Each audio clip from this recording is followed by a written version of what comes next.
Ту-ду-дум. Сейчас.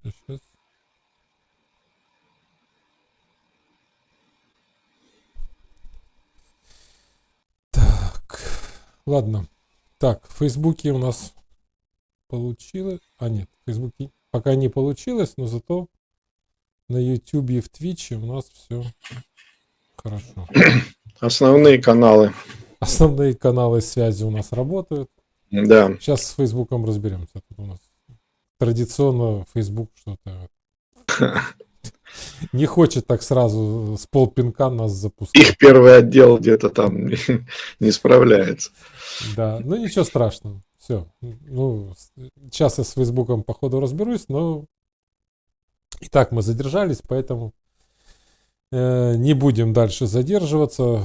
В YouTube у нас все получилось, в Твиче трансляция идет. Итак, у нас сегодня 9 мая, 9 часов вечера, пятница. Ну и традиционно, соответственно, Весткар постучал к нам дважды, трижды. Так, тук-тук-тук, и пришел к нам в гости. Здравствуйте, Сергей. Привет всем. Да, здравствуйте всех, кто нас смотрит. Ну что, неделя прошла. Из плохих новостей по параду в России ничего украинского не прилетело. Уговорили западные наши друзья. Но они там козырек построили над собой такой, видимо, из кроватных сеток вот этих вот. Ну, зато, да, лишние затраты на парад. Ну, и то хорошо. Ладно. Ну, и там... Ну, это как маленькая, конечно, сатисфакция. Если учесть, что по вашей Оболоне на прошлой неделе прилетело, расхерачило Дримтаун на кусок. Да, мы тут получили... Мои стекла выдержали, да. Мы тут буквально во дворе шарахнуло. Да, у меня над домом баллистику сбивали, тут разбудили меня в час ночи. На той тоже на прошлой неделе. Но это такое привычное, у нас часто тут сбивают, поэтому. Но летела какая-то херня такая новая, она тяжелая была. Ну, ладно, сбили и сбили. Пришлось, да. Да, ну, я думаю, что сегодня ночью еще не будет, потому что еще завтра это будет в Киеве совещание этих министров коалиции решучих. Поэтому, наверное, сегодня еще спокойная ночь будет, а завтра ночью уже традиционно будем встречать шахеды по ночам. Ну, завтра там вроде уже собираются объявлять какой-то грандиозный ультиматум Путину, чтобы на 30 дней, значит, перемирие. Ну, посмотрим, что там завтра да, объявят. Будем посмотреть. Тот, что сегодня, я надеюсь, шахеды по нам не прилетят ночью, ну, судя по всему, да. Ну, а завтра уже привычно, с субботы на воскресенье полетят. Ну, это ладно. Из хорошего биткоин больше 100. Так что тех, кто вкладывался в биткоин, есть время продать, пока он опять не упал. Поэтому... Да, еще одно подтверждение того, что если на рынке что-то падает, то не надо спешить с выводами. Подождите, и оно опять вырастет. Встанет. Да. Ну, как в жизни, то падает, то встает. Рынок надежная вещь, он не подводит никогда. Да. Ну, хорошо. А что, с вашей точки зрения, произошло хорошего? Ну, эта неделя довольно насыщенная была разными событиями, как бы, несмотря на то, что было определенное затишье вокруг ключевой темы переговоров, тут все как бы дальше продолжается вот это перетягивание каната, кто кому переговорщик и так далее. Но, в принципе, были события, на которые хочется обратить внимание. Ну, во-первых, это, конечно, эпохальная ратификация Верховной Рады, значит, вот этого минерального договора. Тут, конечно, больше всех привлекла внимание аргументация президента Зеленского, когда он грозил отменой американских виз всем, кто не согласится голосовать за этот договор. Это, конечно, радикальный политический ход. Новое, так сказать, новый нетрадиционный, несимметричный ответ такой Верховной Раде. Вот. Но в целом, как бы приключения с этим договором продолжаются, потому что, как бы там ни было, но депутаты, хотя и проголосовали, и ратифицировали, но есть какие-то упорные разговоры о том, что они не видели вообще-то вот там каких-то дополнительных текстов, которые тоже прилагаются. Вот. Причем самое интересное, что я не нашел подтверждения, что эти вообще-то тексты согласованы.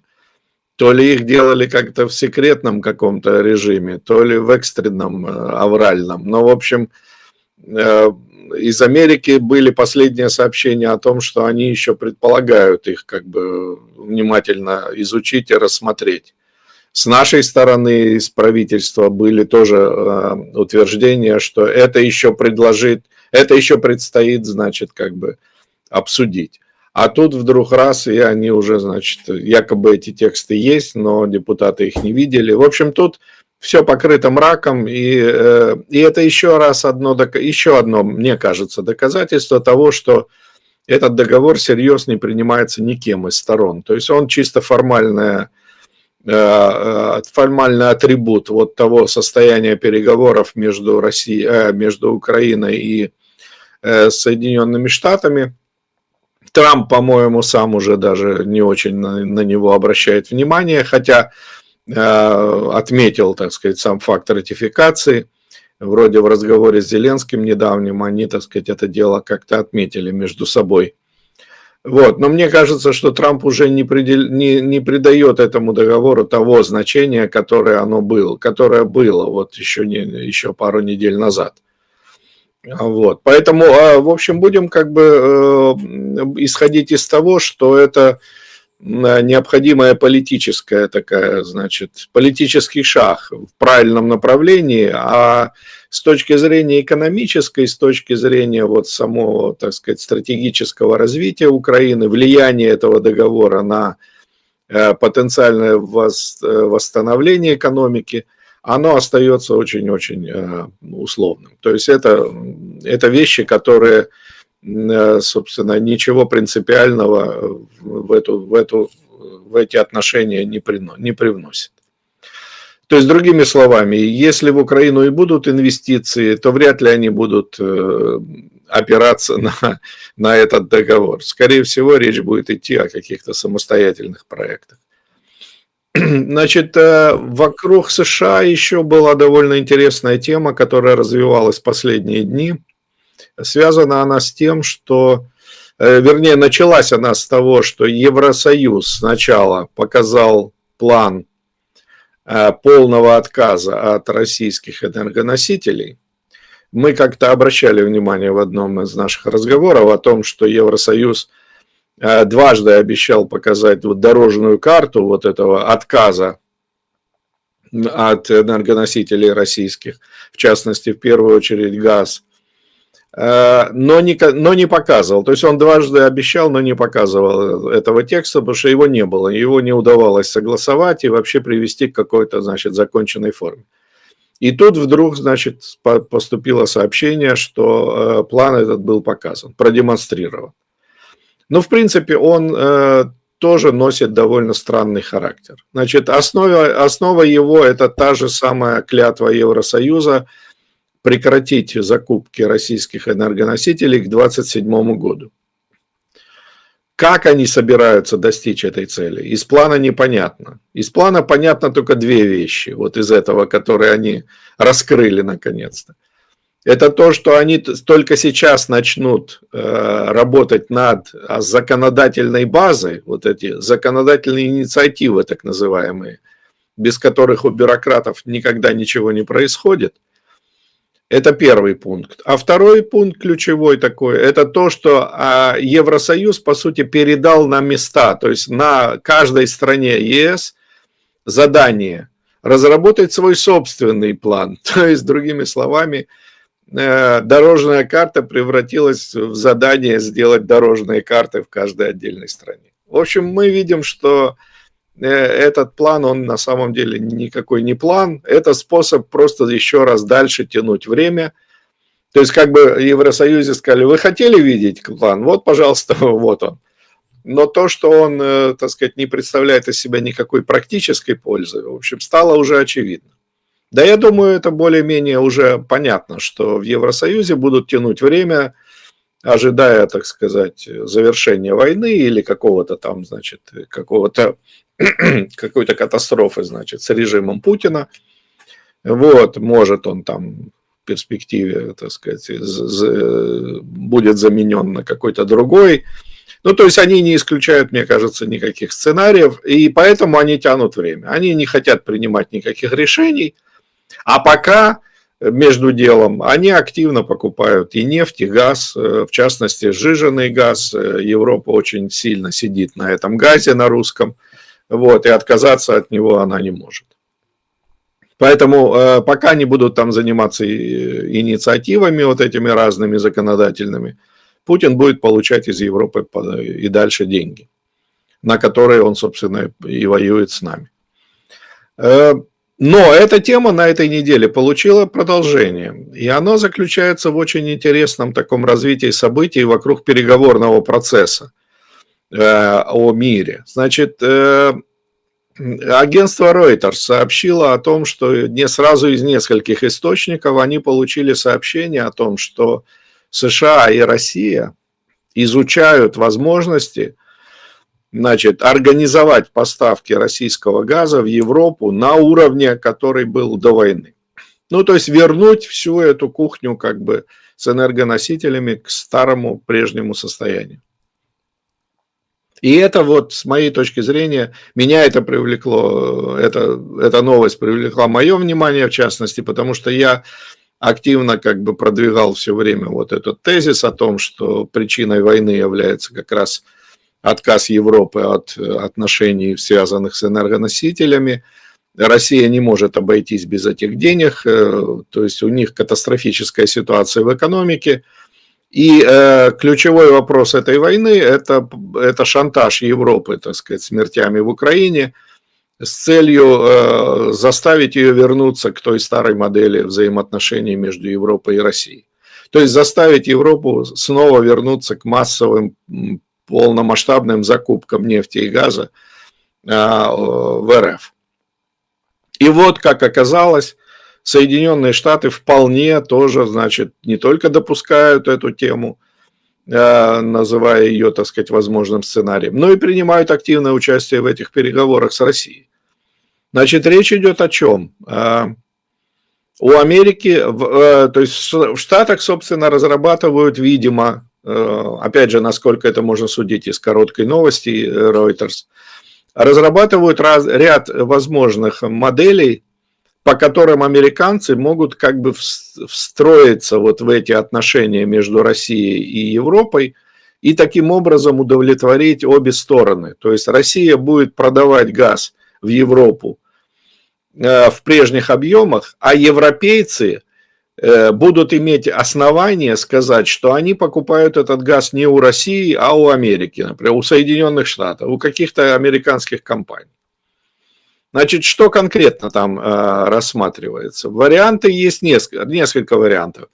Первый, это значит, американцы могут войти в собственность основных трубопроводов. То есть они, эту тему тоже мы уже как-то затрагивали. Американцы не исключают, что они смогут купить какую-то ветку, значит, Северного потока, а может быть даже потратиться на ремонт тех, которые были повреждены во время теракта недавнего сравнительно. Вторая модель – это американцы могут просто выкупить украинскую трубу. То есть, другими словами, эта труба, которая идет по территории Украины, будет уже не украинской, а американской. И таким образом у Европы, повторяю, появляется формальный повод сказать, что нет, так сказать, мы покупаем вот с помощью, так сказать, американских товарищей. Третий сценарий. Американцы могут купить долю в «Газпроме». Это тоже, как ни странно, но это обсуждается. Да, я думаю, Путин сейчас готов на все. То есть, если бы ему удалось продать «Газпром», он бы его продал. Потому что сейчас у него там колоссальные убытки и никаких перспектив возрождения, так сказать, нет. То есть, другими словами, Америка хочет стать как бы вот посредником именно в этой газовой сделке.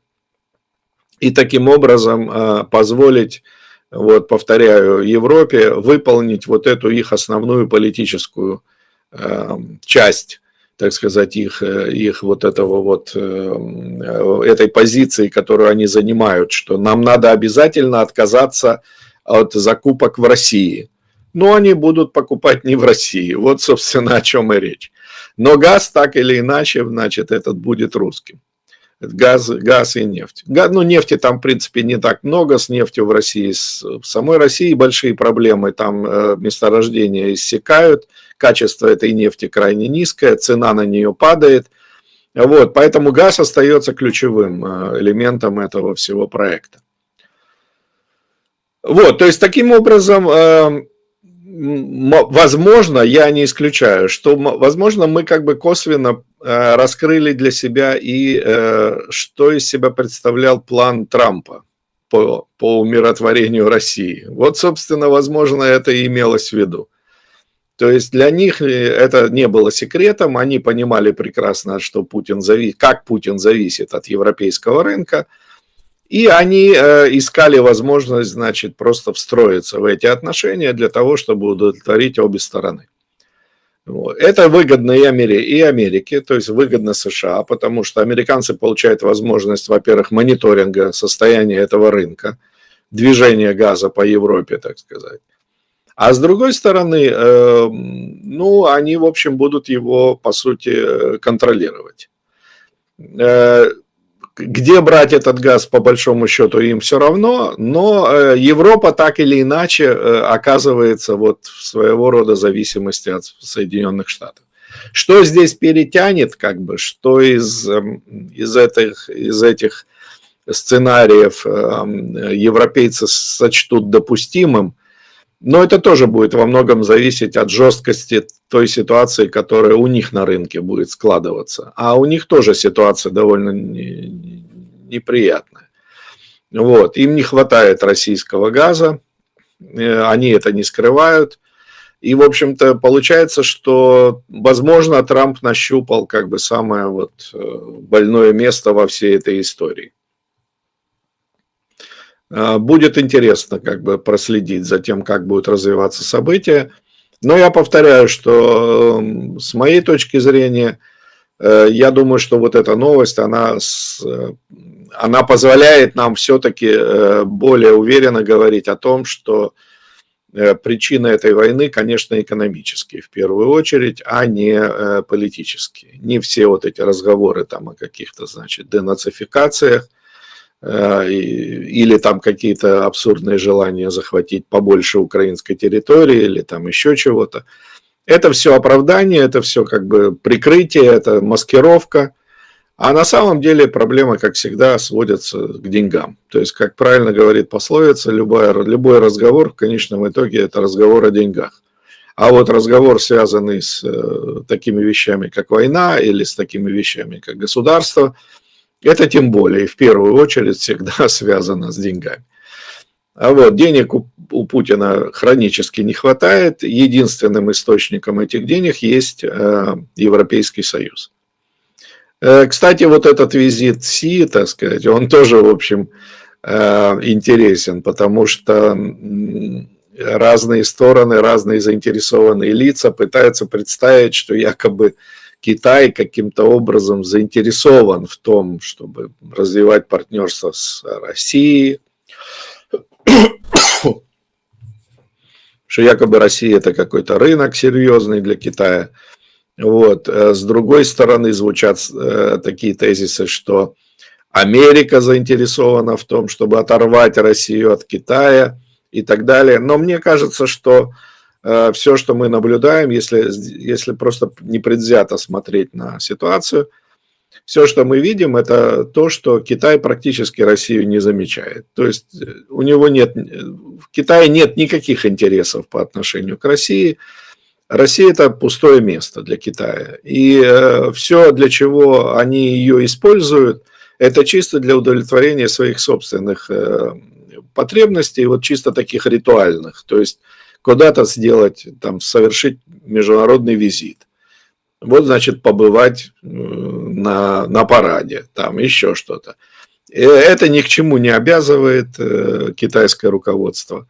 Оно может вообще ни о чем не заикаться, никому ничего не обещать.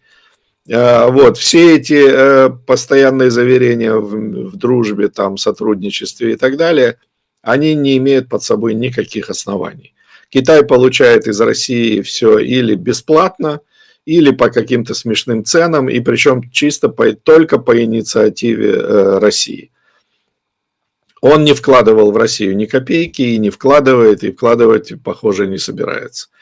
Вот, поэтому все так или иначе как бы сводится к простому выводу. Перспектива выживания России связана однозначно с партнерством с Европой. А состояние Европы, то есть состояние европейской экономики, в ближайшее время тоже во многом будет определяться Соединенными Штатами. И вот тут я как бы хотел бы обратить внимание на 3 новости, которые пришли на этой неделе и которые напрямую связаны с деятельностью Трампа последнего времени. Ну, во-первых, Трамп провел встречу с премьер-министром Великобритании Стармером, и, значит, они сообщили о том, что Британия подписала с Соединенными Штатами большое торговое соглашение. Значит, это первое из череды, судя по тому, что говорит Трамп, это первое из череды таких соглашений. Там они пока договорились только по базовым вопросам, но я думаю, главный вопрос там был связан с автомобилями. Вот, а дальше они там будут, значит, согласовывать по пунктам те или иные товары. Но, в частности, американцы получают там достаточно серьезные преференции.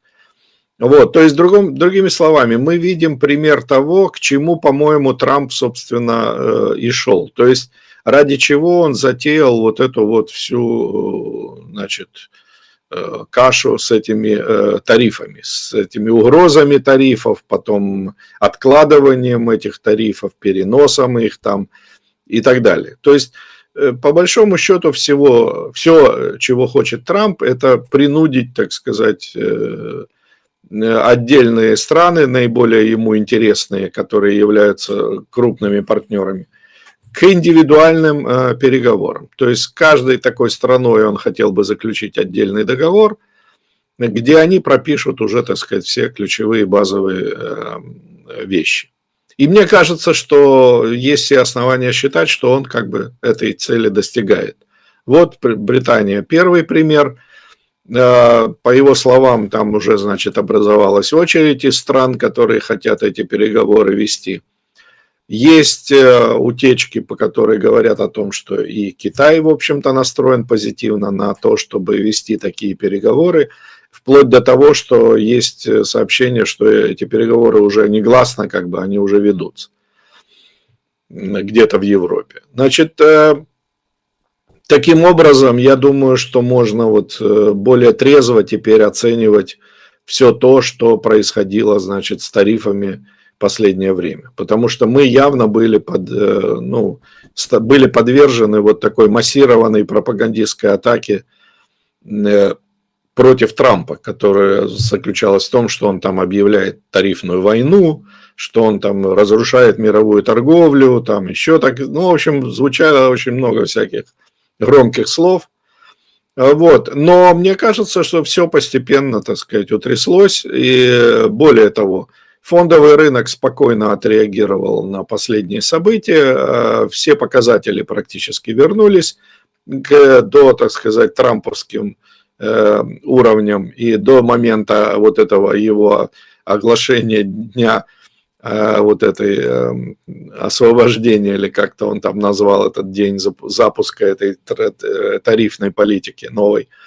Вот, то есть мы тут видим тоже, опять же, вот эту страшилку про обвал рынка, про глобальный кризис. Не более чем, так сказать, это впечатлительные медиа пытались внедрить, так сказать, в наши головы простую пропагандистскую идею антитрамповскую. Но на самом деле, в общем, все идет более-менее по здоровому такому пути. Третий момент связан тоже с трамповской деятельностью. Это то, что происходит в Канаде. Дело в том, что мы тоже слышали о том, что вот Трамп чуть ли не войну собирается, значит, вести с Канадой. Вот, что он постоянно, значит, одержим идеей того, что Канада должна стать 51-м штатом Соединенных Штатов и так далее. А на самом деле, в общем, никакой прямой да, и более того, во всех медиа практически единогласно было сказано о том, что ну вот смотрите, Трамп доигрался, теперь в Канаде победили либералы, значит, а там на самом деле должны были быть консерваторы. А вот если бы не Трамп, то, значит, там было бы другое правительство, более, значит, здоровое, с экономическими, так сказать, с экономической точки зрения. Но мне кажется, это опять же вот классическая попытка подменить, так сказать, причинно-следственную связь обычной корреляцией. То есть я не вижу здесь никаких доказательств того, что именно действия Трампа повлияли на то, что происходит в Канаде. Мне кажется, что это процессы, которые идут в Канаде, глубже и сложнее, чем просто реакция на слова Трампа. И доказательством этому на этой неделе как раз послужил очень показательный случай. Премьер Альберта – это одна из провинций Канады, объявила о том, что она вполне допускает, что в следующем году в провинции будет проведен референдум об отделении от Канады. То есть там не идет о присоединении к США, но отделение от Канады. Вот так будет выглядеть тема референдума. Вот, значит, она сообщила, что сейчас пока этот вопрос не ставится так сказать, на повестку дня, не выносится, потому что она хочет дождаться сбора подписей. То есть она объявила, что если будет собрано достаточное количество подписей под соответствующей петицией, то этот вопрос будет поставлен на референдум. И в следующем году такой референдум может пройти. Вот мне кажется, что это то, что гораздо глубже и серьезнее, чем любая, так сказать, реакция на то, что говорил и делал Трамп. Причем из Канады есть сообщение о том, что не только в Альберте подобные настроения. То есть там есть и другие провинции, которые уже достала, так сказать, их вот эта политика Трюдо-младшего, который, вот, слава богу, так сказать, он закончил свою каденцию. Вот. Но последствия этой политики, они все еще ощущаются. Канадцы не могут не заметить, насколько ухудшилась экономическая и социальная ситуация в их стране. Вот. И как бы пытаются на это реагировать. Вот. Трамп, мне кажется, он просто, так сказать, уловил вот этот тренд. То есть он подыграл этим настроением. Но они, повторяю, они вызваны гораздо более глубокими проблемами, которые зрели вот эти многие годы уже. Вспомните хотя бы эти забастовки водителей недавние там в Канаде и так далее. То есть там есть свои как бы сложности, которые зреют уже не один год. Если мы вернемся к Украине, то тут, в принципе, у меня есть несколько новостей, на которые я обратил внимание. В первую очередь меня заинтересовала новость о том, что налоговая инспекция посчитала количество миллионеров. Значит, это миллионеры, это те, кто сдавал, физические лица, которые сдавали, значит, налоговые декларации и указали там большие, значит, суммы доходов за 2024 год. То есть там действительно, значит, их теперь 17 тысяч людей, у которых больше миллиона. Но на самом деле речь шла о людях, которые там показывали и сотни миллионов гривен и так далее, уровни дохода. Вот. Вообще количество миллионеров, по сообщению налоговой инспекции Украины, выросло на 6600 человек за 2024 год. Но я думаю, что когда мы говорим о росте количества миллионеров, то, безусловно, в значительной мере это результат мобилизации. То есть появились люди, которые неплохо на этом процессе заработали, каким-то образом им пришлось отмыть эти деньги и показать их, значит, в виде доходов, которые налогооблагаются. И вот тут я обратил как раз внимание на то, каковы источники доходов вот этих сверхбогатых украинцев, то есть тех, кто демонстрирует вот эти сотни миллионов гривен дохода. Если мы возьмем страну с нормальной экономикой, с более-менее, так сказать, реальным состоянием экономики, то можно себе предположить, что если мы не берем бизнесменов, предпринимателей, которые получают доход от своей деятельности, человек, который просто как бы декларирует деньги, как правило, они берутся, причем большие деньги, как правило, они берутся из инвестиционной деятельности. То есть это деньги, которые или вложены куда-то, или куплены акции, или какие-то корпоративные права, или еще что-то, или в какие-то фонды. То есть там, где человек зарабатывает на капитал. И вот это является источником больших доходов, которые декларируются и которые, значит, фиксируются налоговой. А вот как это выглядит в Украине, где экономика практически при смерти, и, так сказать, государство добивает эту экономику уже, так сказать, до последнего.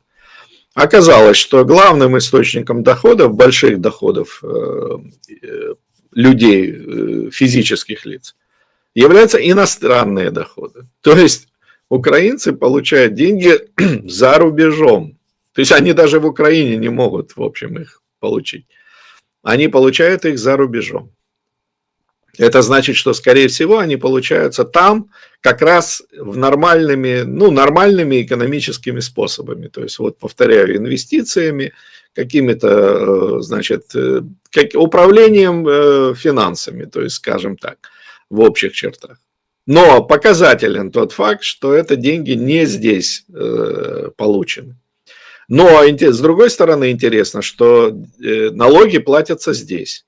То есть получается, что для определенной группы лиц большие деньги они зарабатывают за рубежом, но предпочитают платить здесь налоги. То есть, другими словами, у Украины есть договора об избежании двойного налогообложения, поэтому, видимо, у таких людей появляется возможность выбрать, где платить налоги. Там, где они эти деньги получают, или здесь, по месту, так сказать, прописки. Вот. И они выбирают Украину, потому что, скорее всего, у них для этого есть какие-то мотивы, какие-то, значит, резоны. Вторая точка, второй источник доходов, значит, по объему полученных денег, это наследование и дарение. То есть это явно как бы отмывание денег, полученных разнообразными, не совсем официальными путями. Вот. При этом это звучит еще более странно, что в Украине, в общем-то, нет фондового рынка, нет серьезного рынка имущества какого-то, так сказать, материального. То есть это такой полуофициальный рынок. Он, наверное, скорее всего, достаточно плотно связан с теневым рынком, но тем не менее, значит, это опять же мы здесь не видим какой-то привязки к какой-то экономической деятельности. Потому что в стране, в которой нет права собственности, в которой собственность определяет государство, где чиновник решает, что вам принадлежит и сколько это стоит, во многом, такой источник дохода говорит о том, что, в общем, это очень-очень специфически украинская особенность. А третьим источником по количеству полученных денег это продажа объектов недвижимого и движимого имущества. Но это, в принципе, классический способ заработка в Украине, в любой постсоветской стране. Вот, то есть люди занимаются перепродажей. То есть это как бы та часть деятельности экономической, которая государством еще разрешена. Но государство постоянно наезжает на эту сферу. То есть здесь постоянно растут налоги, здесь возникают дополнительные ограничения. Там автомобиль, квартиру, дом или еще что-то. Вы не можете просто продать. Там много всяких формальностей. Там какие-то, значит, документы, какие-то справки, какие-то, значит, согласования. То есть государство все время держит руку, так сказать, на пульсе вот этого всего, с чем торгуют украинцы. И более того, повторяю, а рынок земли вообще у нас как бы условен. То есть, а ведь это основная, если говорить о недвижимости, то рынок земли должен был бы, по идее, быть основным. Вот. Но у нас он в загоне, потому что у нас тоже рынка земли нет, нет собственности как таковой, земля принадлежит народу, люди получают ее как бы в долгосрочную аренду. Вот. И это все носит, ну, просто как бы фантасмагорический характер. А вот налоговая нам еще раз как бы доказала, насколько абсурдными являются те условия, в которых мы живем. Очень показательной была новость на этой неделе о том, что только в Киеве власти убрали почти 2300 так называемых мафов и других, значит, сооружений предпринимателей. То есть вот это те киоски, там какие-то ларьки и так далее. Это только в 2025 году, вот буквально вот эти месяцы, так сказать, первая часть года. Почти 2500 объектов. То есть, в принципе, ну, это выглядит как просто война. Война с предпринимательством. То есть, они инкриминируют этим людям отсутствие разрешительной какой-то документации. Но по большому счету, мне кажется, что это просто как бы борьба в самих разрешительных структурах, то есть кто кому какие разрешения давал. Я не думаю, что можно что-то построить, вообще не имея ни малейшего документа. Если нет документа, значит есть какие-то договоренности, есть какие-то, может быть, устные, так сказать, соглашения. Но так или иначе, речь идет, конечно, вот о тотальной коррумпированности этой сферы, где предприниматель вынужден платить взятки для того, чтобы просто вести нормальную предпринимательскую деятельность. И не будем забывать, что на улице война. То эти люди, они зарабатывают деньги себе на жизнь. Они не стоят в очереди за пособием. А все те, кто пользуется этими мафами, этими киосками, они создают какие-то рабочие места, если не сами, то или себе, или кому-то. Вот, то есть это тот бизнес, который как бы более-менее живет, потому что львиная доля предпринимательства в Украине – это розничная торговля. И вот именно по этой сфере Киев ведет, как так сказать, прицельный огонь. Если не Путин уничтожает эти объекты, то, значит, киевская власть уничтожает их. У нас вот буквально возле дома я заметил, да, с недавних пор опустело очень много мест, на которых стояли киоски, где люди делали покупки, регулярно делали покупки. В том числе я сам с удовольствием ходил и покупал там какие-то продукты. Вот, этих киосков не стало. Кому-то удалось найти место, то есть где-то там, ну ясно, что платить теперь придется дороже, платить придется опять же чиновникам, которые контролируют всю недвижимость, где сдается в аренду места, вот, и так далее. То есть это просто подминание под себя, так сказать, всего того, что еще способно генерировать какой-то доход. И поэтому я думаю, совершенно неудивительно, что в последнее время появилось много сообщений о том, что люди закрывают ФОПы, вот этот статус физического лица предпринимателя. То есть еще недавно было сообщение о том, что несмотря на войну количество ФОПов растет, вот, а сейчас наоборот, сейчас статистика обратная, то есть очень много ФОПов закрывается. Но я думаю, что тут, что первый, что второй показатель мало, в общем, имеет отношение к предпринимательству. ФОП – это не более чем форма отчетности, ну, форма налогообложения, как бы. То есть человек выбирает удобную для него форму, вот, и он зависит от этого, он не может игнорировать тот факт, что налоговая нависает как бы над его душой. Вот. И тот факт, что люди закрывают ФОПы, это означает, что они, скорее всего, или вообще прекращают деятельность, или уходят абсолютно в тень. То есть они уже у них такого проблемы теперь нет, выбрать форму, по которой платить налоги. Они теперь, скорее всего, их просто не будут платить. Вот. Или перестают вести деятельность, возможно, уезжают. То есть все это показатели вот этой тотальной войны, которую власть ведет с бизнесом.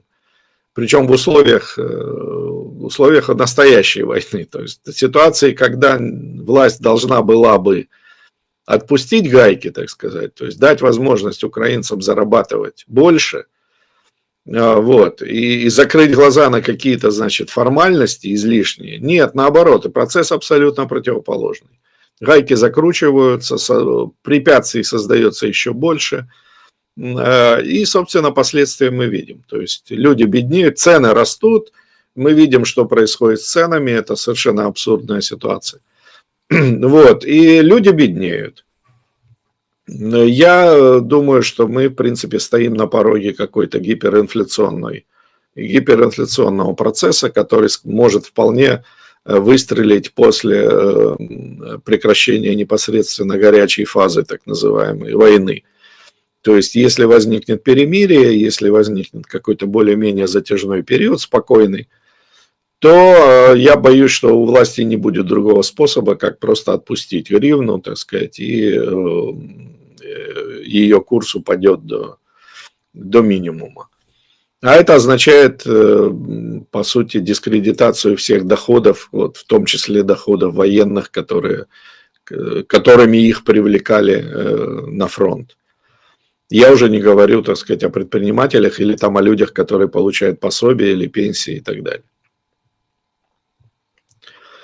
На фоне вот этой картины довольно забавно звучит новость, которая пришла вот буквально вчера, если не ошибаюсь. Правительство Украины собирается перейти от доллара к евро в качестве референтной валюты, так называемой.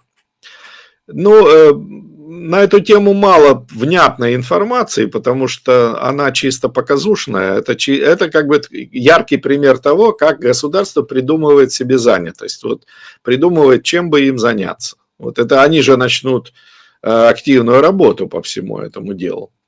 Вот. Пока, значит, из Национального банка прозвучала такая формулировка, что в связи с тем, что доллар падает в цене, а Украина как бы движется в сторону Европы, значит, ведет или собирается вести переговоры, значит, о вступлении в ЕС, то, мол, было бы логичной привязка гривны к евро, а не к доллару. Но тут вот это слово само привязка, оно, конечно, взято с потолка абсолютно. Гривна – это искусственное, так сказать, создание государственного механизма генерирования инфляции. То есть, куда, к чему и как вы ее привязываете. Это дело внутреннее самих вот этих фальшивомонетчиков из Национального банка. Вот. Да, традиционно нам это как бы осталось в наследство, и традиционно существует такая норма, что национальные валюты, которые, значит, печатают Нацбанк разных стран, привязывается к доллару. То есть курс отсчитывается к доллару, а потом к другим валютам через доллар. То есть кросс-курс вот этот. Вы всегда можете узнать, например, курс гривны там какому-нибудь тугрику, если вы знаете курс гривны к доллару и доллара к тугрику. То есть через него вы можете посчитать. Вот. Но по большому счету это имеет отношение только там, где деньги более-менее как бы настоящие. Ну, то есть хоть как-то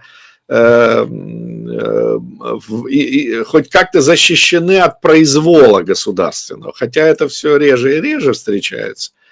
Вот. Но так или иначе, гривна украинская к этим валютам не относится. То есть это совершенно фиктивная денежная единица. То есть государство печатает неограниченное количество гривен, то есть занимается, по сути, фальшивомонетчеством открыто. Вот. И к какой валюте вы будете привязывать ее, к доллару или к евро, не имеет ровным счетом никакого значения. Кроме чисто бюрократических забав.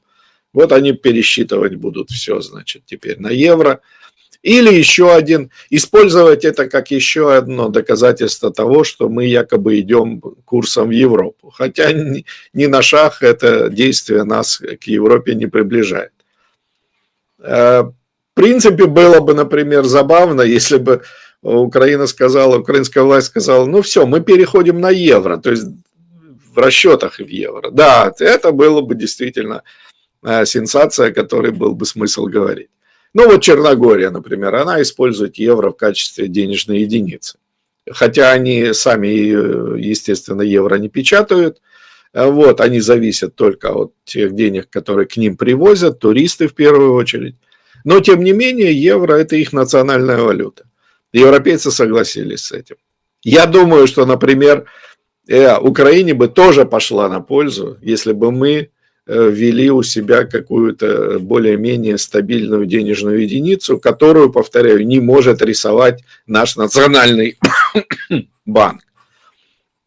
Но это фантазии, то есть государство не может отказаться от своих национальных денег, потому что это идеальный инструмент генерирования инфляции, а это самый лучший способ грабежа, так сказать, населения, то есть поборов, которые государство, ради которых, собственно, государство и существует.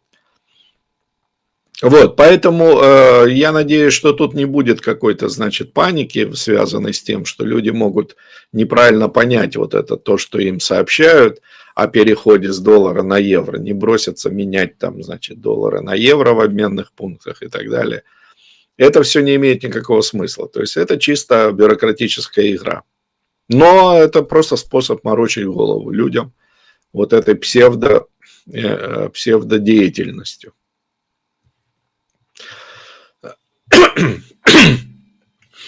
Ну, а закончить сегодня я хочу новостью, которая тоже прошла практически незаметно. Организация, значит, международная организация журналистов, она выпускает регулярно такой рейтинг свободы прессы, и Украина там, значит, опустилась на одну позицию. И, в общем, ее показатель там очень незавидный.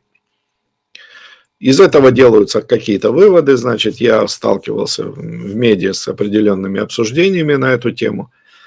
Вот. Но тут я хочу просто использовать эту новость как повод для того, чтобы коротко напомнить, что чем вообще определяется место и роль медиа в обществе. Медиа никогда не являлись самостоятельным, так сказать, явлением. Это всегда результат того, каков есть уровень человеческой деятельности, то есть экономической деятельности.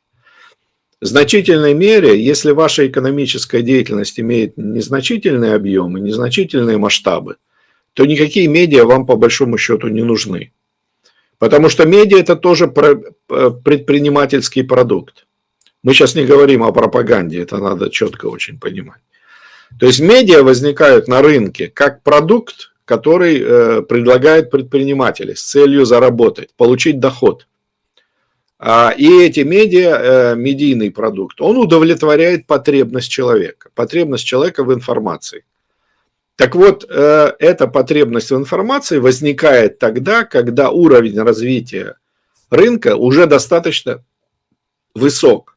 Потому что пока уровень невысок, слаб, пока экономика, так сказать, не сильно развита, то всю необходимую информацию человек получает сам. Ему не нужны никакие медиа. Условно говоря, он сам приходит на рынок и смотрит, что почем. Потому что цены являются самой главной информацией, ради которой существуют медиа, любые медиа. Вот. Самая устойчивая, популярная и надежная газета мира – это Financial Times. Она представляет собой большие таблицы с курсовыми ценами на акции. А все остальные материалы в значительной мере это комментарии к этим ценам. То есть надо четко понимать, что цена – это самая главная информация, которая существует в обществе. И вот пока вы эти цены можете просто узнать тем фактом, что зайти на рынок и спросить почем, то никакие медиа вам не нужны. Но как только ваша деятельность развивается выше какого-то порога, как только вы ее ведете уже не только возле своего дома, условно говоря, а где-то в более широких масштабах, вот, как только появляется международная торговля, как только появляется разделение труда масштабно, все, на этом этапе у вас возникает потребность в информации, которую вы сами удовлетворить не можете. Вам нужен профессиональный продукт. появляется спрос на медиа, и эти медиа появляются. То есть предприниматели предлагают эти продукты на рынок, вы их покупаете, и таким образом, покупая эти медиа и получая эту информацию, вы стараетесь победить в конкурентной борьбе, которая идет на рынке. Вот, собственно, механизм, как это работает. И поэтому никакой там свободы прессы, не свободы прессы в этом нормальной медийной среде нет. Медиа соревнуются, как любой другой продукт. То есть они конкурируют. Если одно издание опаздывает с информацией или дает ее некачественной, то вы перестаете покупать это издание и покупаете другое издание, которое дает вам информацию быстрее, качественнее, надежнее. И именно это определяет, что надо бороться за свою репутацию, надо бороться за скорость информации, надо бороться за то, чтобы мнения и факты отделены были и так далее. То есть все то, чем морочат голову студентам факультета журналистики, на рынке происходит, потому что это естественно для любого продукта, который имеет рыночную природу. Когда же мы говорим о стране, типа вот как наша страна, например, или большинство государств мира последнего времени, то мы должны понимать, что в нашей стране экономическое развитие настолько низкое, настолько слабо развита экономическая деятельность. Украинцам доступны только самые простейшие формы экономической деятельности, в частности, вот розничная торговля. В этой ситуации у людей просто не возникает потребности в медиа. Медиа именно как продукте, рыночном продукте. Он может появляться как развлекательный продукт. Да, это еще одна возможность, так сказать, но это если очень широко трактовать медийную деятельность.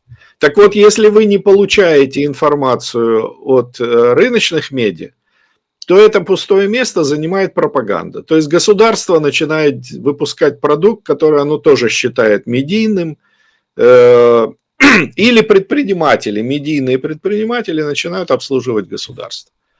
А это означает, что пустое место занимает пропаганда, а пропаганда не имеет никакого отношения ни к вопросу свободы, ни к вопросу там, объективности, скорости и так далее. Здесь идет чисто обслуживание политических интересов. Поэтому, если коротко, то можно сказать, что вот когда мы имеем дело с этими рейтингами свободы там, и так далее, то они во многом являются просто обслуживающими. То есть это люди, которые эти рейтинги составляют, они же сами их для себя, в общем, и пишут. Это просто способ найти себе занятие. Никакой реальной картины они не дают. То есть из этих рейтингов вы никогда не поймете, что в Украине, например, медиа никому не нужны. Или что у нас вся медийная деятельность, по сути, является огромной пресс-службой администрации президента. А здесь для них свобода прессы, свобода слова, прессы там, не имеет ровным счетом никакого значения. Они на службе, они приказы выполняют. То, что это выглядит внешне очень похоже, вот это как раз и сбивает с толку, потому что журналист и пропагандист, они как бы работают примерно в одинаковом формате, одинаковым инструментарием и используют одни и те же приемы.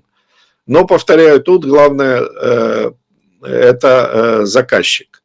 То есть у государственной пропаганды заказчик – это тот, кто ее готовит, кто ее заказывает, так сказать, ее изготовление и распространение. А у рыночного медийного продукта это тот, кто это потребляет. То есть здесь здоровая схема, и поэтому, повторяю, вот эти рейтинги, они практически ничего не говорят нам о реальном состоянии медийного рынка. Это чисто искусственный продукт, который сам по себе, так сказать, существует. Ну, в принципе, на сегодня у меня все. Я думаю, что мы неплохо уложились в наше время. Да, быстренько, живенько.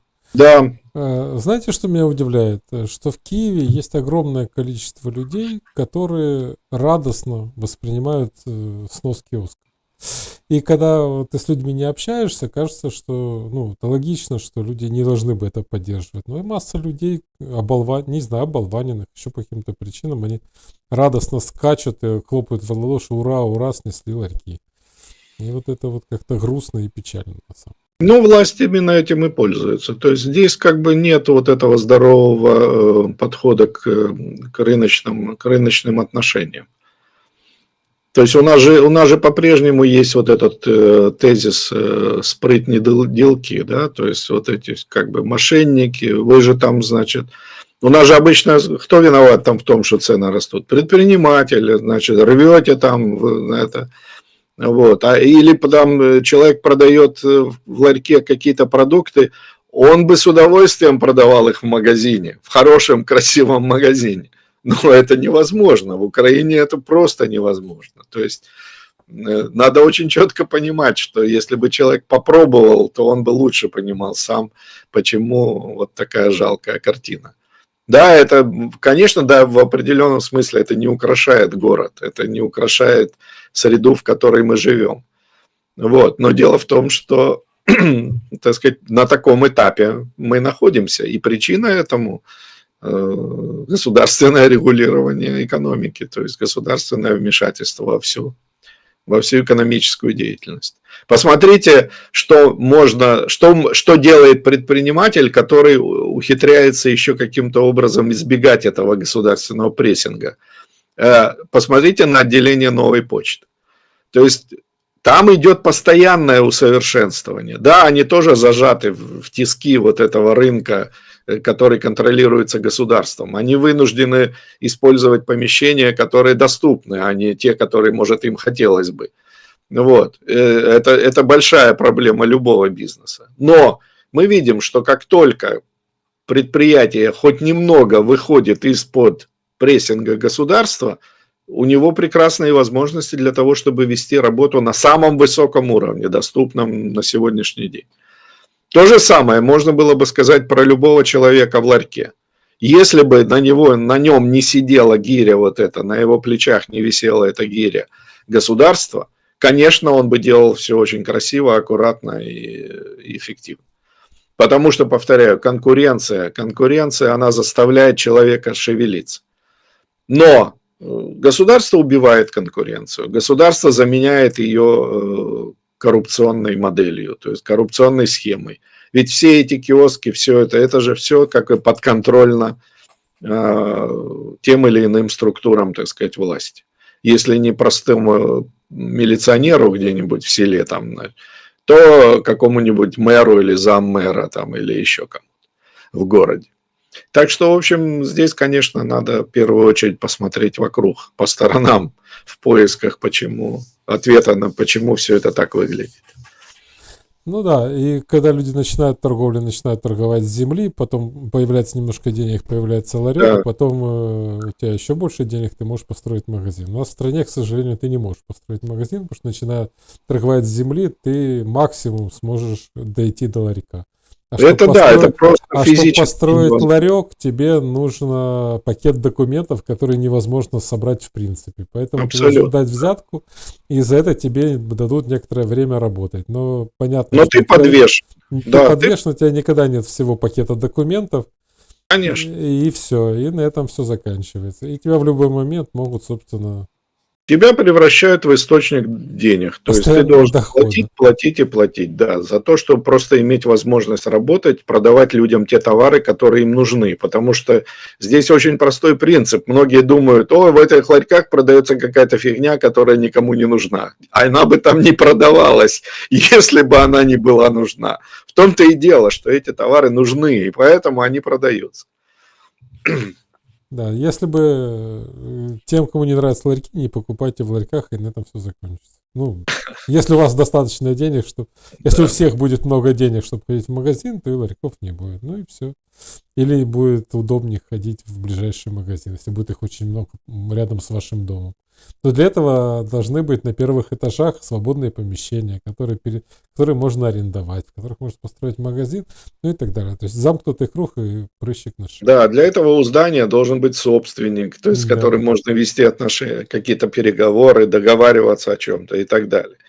И вот эта история, она всегда заканчивается тем, что люди говорят, ну вот рынок, это же провалы рынка, так сказать, тут нужно государственное регулирование, а как же без него и так далее. И все, когда это читаешь, вот там где-то видишь, и все, то руки опускаются, думаешь, ну надо начинать с самого начала. И все начинаем сначала. Да. Ну, тут же ж прикол в Киеве, это сейчас вспомнил, что когда у нас же нет местного самоуправления, ликвидировали в свое время райсоветы. А часть недвижимости, она так и зависла. То есть она теперь принадлежит никому. Вот уже сколько, Никому, 15 лет у нас нет райсоветов, но есть масса недвижимости, которая, она зависшая, она вообще никому не принадлежит. Вот в принципе. Вот куча помещений стоит. Вот задуматься, Киев огромный город, в котором есть дефицит помещений, и есть куча помещений, которые никому теперь не принадлежат. Они просто гниют, потому что они ничьи. То есть, когда райсоветы ликвидировали, эта недвижимость, она... Там была идея у Кличка на некоторое время снова ввести райсоветы, чтобы переписать недвижимость на администрацию и снова ее ликвидировать. Но это все заглохло. К счастью. Или к несчастью, не знаю. Ну, вопрос местного самоуправления — это отдельный вопрос, как-нибудь можем потом поговорить. Но опять же, вот эти все тарифы, и если мы говорим про соглашение США и Британии, там же очень интересная история. Там Трамп пишет о том, что Британия снижает для США тарифы с 5% до 1,8%, а США для Британии с 3,4% до 10% повышает. Но это правда, только неправда в том, что Британия, наоборот, Британия повышает тарифы на многие товары США. У них там было или нулевой, или 0,3% тарифа. Теперь они повышают в среднем 1,8% делают. Ну, дело такое. И там же главная проблема не в тарифах, а в разрешениях. То есть говядину США все равно не сможет продавать, пока не пройдут контроль санитарный. Да, там, например, Британия, я помню, когда я там как-то имел разговоры в свое время, там мне объясняли, что в Британии жесточайшие требования санитарные ко всему. И даже Европейский Союз проигрывал им по своим жестокости их требований. И там часто люди говорят, что это абсурдные вещи совершенно там. Но, тем не менее, вот как бы они сами себе создают такие условия. Точно так же, как и с автомобилями, там же нужно делать автомобили с рулем не с той стороны. А для этого же Да. даже Volkswagen и BMW перевели все свои заводы в Британию, потому что им там проще собирать автомобили с рулем с правильной стороны. Так что я не знаю, что Трамп тут выиграл, ну ладно. Но зато можно поставить галочку, что Нас победа, не столько победа. волнует то, что он выиграл, сколько то, что это именно то, ради чего все это затевалось. То есть тут как бы более рациональное объяснение тому, что мы наблюдали в последнее время. Да, ну ладно. Так, кстати, что-то я вспомнил, пока говорили про прокладку, которая американская должна быть на поставках газов в Европу, и сразу вспомнил Юлию Тимошенко. Ее надо приглашать сразу на работу. Человек знает, как создавать Росукрэнерго. Да, она изобретатель. Она изобретательный человек. У нее большой опыт, 30 лет на страже газа. Так что тут американцам без нее не обойтись. Без ее опыта создавания прокладок между Россией и покупателями газа, где бы то ни было. Уникальная экспертиза. Да, экспертиза уникальная, надо брать на работу. Так что, американцы, давайте, вот есть женщина, забирайте ее к себе на работу, нам будет всем проще. Ладно, будем заканчивать. Только единственное, что я вспомнил, что, опять же, про Си, который приезжает уже второй раз в Москву, и ведь он живет же, знаете где? В Чайнатауне. В Москве есть Чайнатаун, который охраняется спецслужбами Китая. Там китайские законы, и вообще российские даже ФСБшники туда не могут зайти. Там очень интересно.